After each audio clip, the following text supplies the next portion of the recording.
based on the logarithms. So first numerical is that log of 3 log of 81, किसका निकालना है? 81 का log निकालना है, log of 81. तो which power of 3 makes 81? अब ये क्वेश्चन करने जा रहे हैं, this is a sign of interrogation. तो हम क्या करेंगे कि which power of 81, तो which power of 3 makes 81 या which power of 3 gives 81. तो which power of 3, पावर क्या, ये x मान लेते हैं पावर, gives but 81, कि कौन सी पावर 3 की 81 देती है.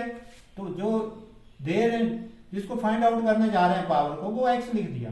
अब देखो हमने इसको कैलकुलेट करने जा रहे हैं, तो 3 into 3 into 3 into 3, that is 3 raise to power x upon is equal to 3 raise to power 4.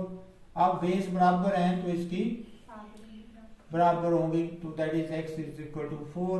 तो log of 381 is equal to 4. ये आंसर आ गया पहले का. ठीक है. अब देखो दूसरा करने जा रहे हैं. दूसरा क्या है? सेम है, log ऑफ 32 विद बेस 2. तो इसका क्या मतलब हुआ कि विच पावर ऑफ 2 गिव्स 32. तो 2 मान लेते हैं पावर x, 2 की पावर क्या हुई x, और ये हुआ 32. तो 2 रेज टू पावर x 32, 2 जा 4, 2 जा 8, 2 जा 16, 2 जा 32. 2 raise to power x into 2 raise to power 5. Base बराबर है तो पावर भी क्या होगी? बराबर. तो हमारे पास log of 32 with base 2 give you 5. ये हमारा दूसरा रिजल्ट आ गया. ठीक है. आसान क्वेश्चन है, पहली क्लास के क्वेश्चन है ये. अब देखो दूसरा है, तीसरा है log ऑफ 25 विद बेस 5. तो ये हम निकालने जा रहे हैं. तो विच पावर ऑफ 5, तो अगेन 5 की पावर x मान लेते हैं, कितनी देगी? 25.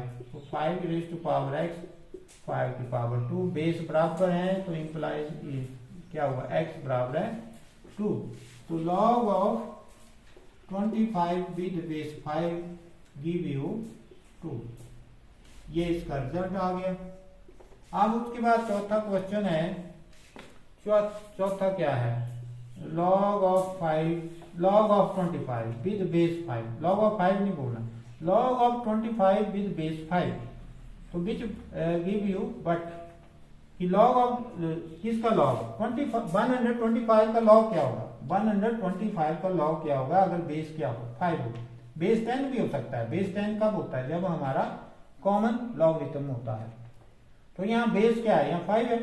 तो which power of 5 give you 25, that is which power x give you 25. ये तो implies that 5 की रेज टू पावर x 5, 5, 5. तो that is but it give you 5 raise to power x give you 5 raise to power 3. तो that is implies that x is equal to 3. x किसके बराबर हुआ? 3 के बराबर. तो हमारा log ऑफ 5 125 गिव यू 3. क्या देगा? 3 देगा. वो आ रही बात समझ में? किसका log 125 का log क्या आया? 3. ठीक हो गया. अब उसके बाद हमारा चलता है एक आगे कर लेते हैं कि विच power of log of 1/8, log of 1/8 निकालने जा रहे हैं.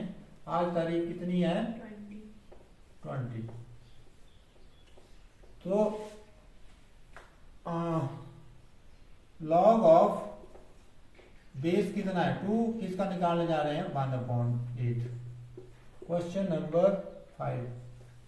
तो which power of 2 give you 1/8. ठीक है। तो अब विच पावर ऑफ 2 गिव यू 1/8। तो देखो अब हम इसको करने जा रहे हैं, तो क्या करते हैं कि 2 x और यहाँ 2 2 2 2, ठीक हो गया। अब देखो 2 x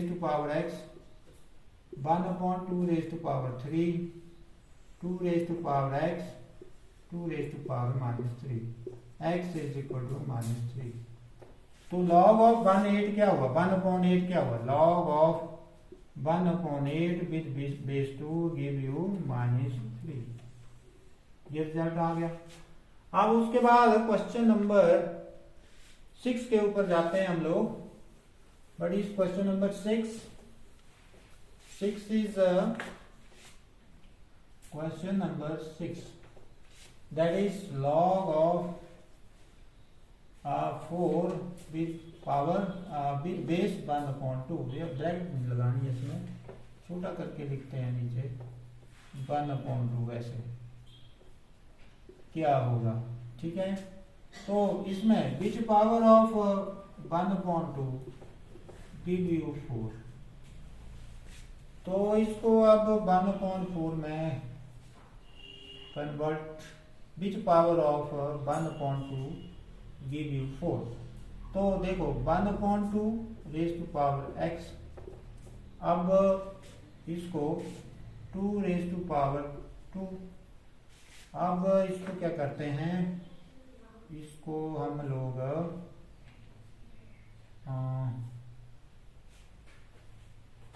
इसको हम लोग 1/2 रेज टू पावर x। अब देखो 1/2 की पावर, कौन सी 1/2 की पावर 4 दे सकती है, ठीक है। तो यहां दूसरी साइड 4 है, तो अब इसको इसके बेस हम बराबर करेंगे, क्या करेंगे, इसके बेस बराबर करेंगे। तो बेस बराबर करने के लिए हम इसको क्या कर सकते हैं, इसको इस फॉर्म में बदलें कि इसका यही रिजल्ट रहे और ये फॉर्म आ जाए, ठीक है। तो देखो अगर हम इसको ऐसे लिखें 2 रेज टू पावर -2, ठीक है, और फिर पावर हम -1 लगा दें, ठीक है, फिर हम पावर क्या लगा दें, -1, ठीक है। तो ये अगर हम इसको ऐसे लिख दें 1/2 रेज टू पावर -2, तो ये क्या दे रहा है, ये 2 रेज टू पावर 2 ही दे रहा है, क्या दे रहा है, 2 रेज टू पावर 2 दे रहा है। तो यहां पर हम इसको लिख सकते हैं 1/2 रेज टू पावर -2 लिख सकते हैं, ठीक है। और इसी को 1/2 raise to power x is equal to 1/2 raise to power -2, क्या हो गया, -2। अब 1/1 का -2 1 नहीं होगा, 1/1 1, तो इसका कोई मतलब नहीं। अब देखो बेस बराबर हो गए, तो x क्या आ गया, -2। तो log of 4 with base 1/2 give you -2, ये आपका आंसर आ गया। अब उसके बाद क्वेश्चन नंबर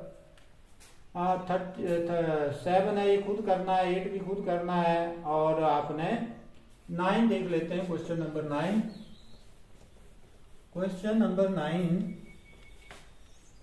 जो है log of 3 with base 9, what is this. तो which power of 9 give you 3। तो कौन सी पावर है जो 9 की, वो जो 3 दे। तो इसके लिए हम क्या करते हैं कि इसको अब हम 9 में बदल देते हैं, या इसको 9 में बदलने के लिए, इसका बेस 9 बदलने के लिए हम क्या करते हैं कि इसको 3 से मल्टीप्लाई कर देते हैं और 3 से इसको क्या कर देते हैं, डिवाइड कर देते हैं, तब भी नहीं बात बनेगी। परंतु हम इसको और तरीका है कि ये देखो 9, ठीक है, बीच बेस ऑफ 9 गिव यू 3 ये देखो 3 करना है तो 9 raise to power x is equal to, अब देखो 9 को हम अंडर रूट 3 को हम अंडर रूट 9 लिख सकते हैं, तो 9 raise to power x is equal to 9 raise to power 1/2, तो x क्या हुआ 1/2, तो log of 9 with base log of 3 with base 9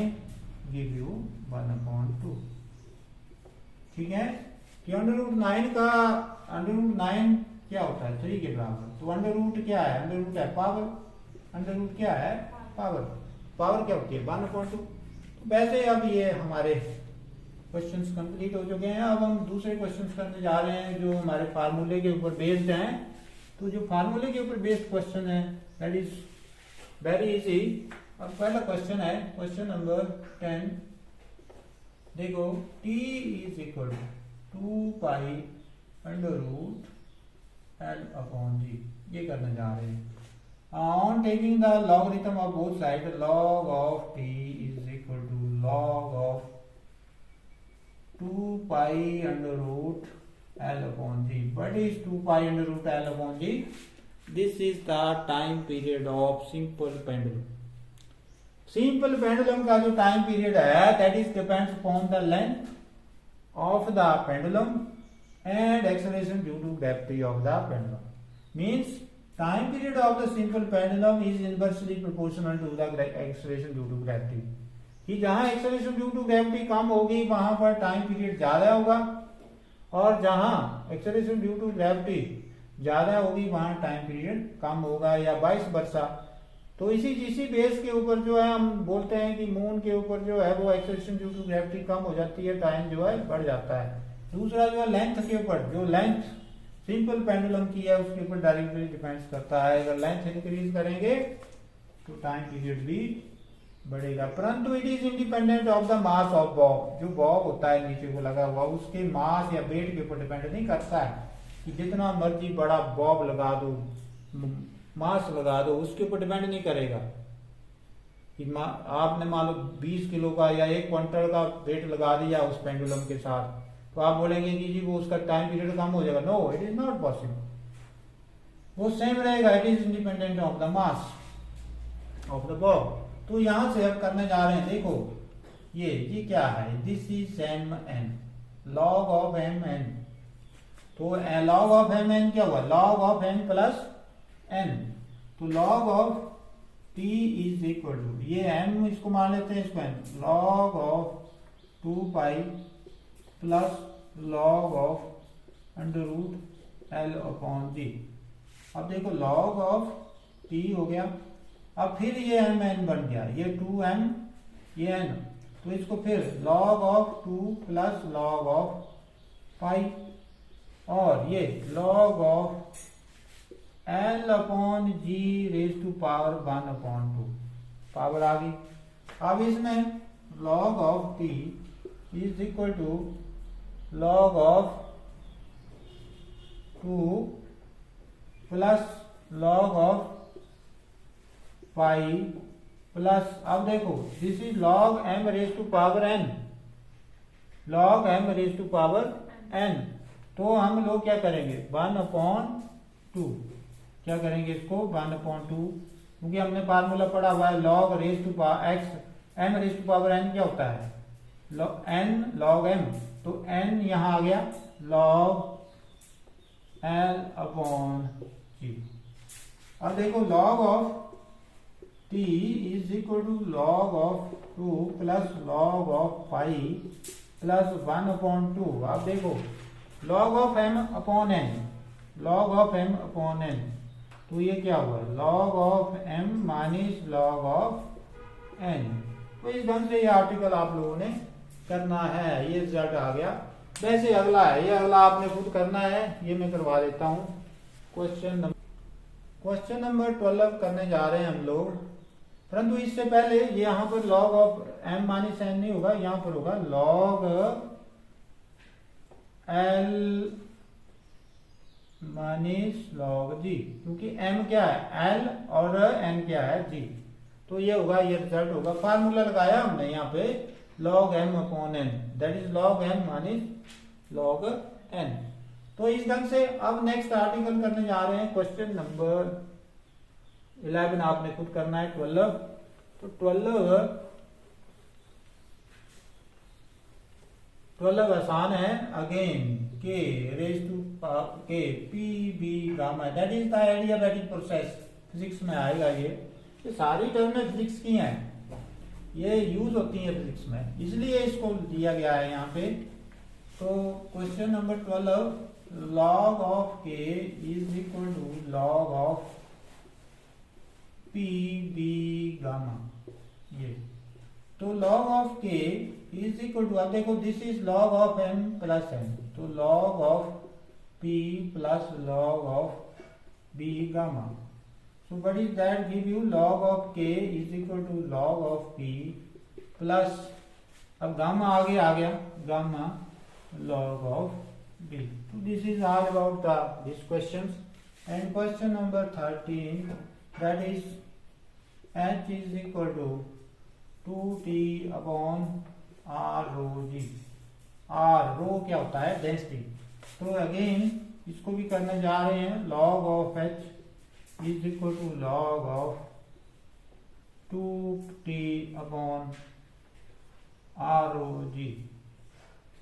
अब देखो log of h is equal to log of 2t minus log of m upon n log of r rho g। तो इसको भी log of h is equal to log of 2 plus log of t minus log of r minus log of rho plus log of minus log of g। तो ये result आ गया। This is M n p, मतलब ये minus को बाहर में रहेगा, तो this is log m plus log n plus log k, आगे तीन जितनी भी टर्में होंगी वो आपस में क्या होगी? प्लस होगी। तो ये माइनस अंदर से बाहर होगा, तो ये ब्रैकेट जब हम खोलेंगे तो ये माइनस लग जाएगा इसके साथ। तो इस ढंग से नेक्स्ट क्वेश्चन तो सेम ही है जैसे पहले हमने करवाया हुआ है। तो इस ढंग से करना है स्टूडेंट्स आप लोगों ने ये, और मुझे ये सारा का सारा काम जो है आज ही आप लोगों ने मेरे इंडिविजुअल व्हाट्सएप नंबर के ऊपर भेजना है। और जो बच्चे काम नहीं कर रहे हैं, जो इधर उधर घूमने में अपना समय व्यतीत करवा रहे हैं, कर रहे हैं, उनको मैं अगेन कह रहा हूँ कि वो अपनी पढ़ाई शुरू कर दें। वक्त किसी का इंतजार नहीं करता है, इसलिए अगर आपने साइंस रखनी है और साइंस चलानी है ईमानदारी से, तो आप पढ़ना शुरू कर दें। अगर फैशन के लिए साइंस रखनी है तो फिर रखते रहो, इसमें हमें कोई प्रॉब्लम नहीं है। इसलिए जिन बच्चों ने ईमानदारी से काम करना है वो ही आगे कामयाब होंगे, और जो फार्मेलिटीज़ कर रहे हैं वो अपने आप ही एक फार्मेलिटी बन के रह जाएंगे। तो thanks, have a nice day.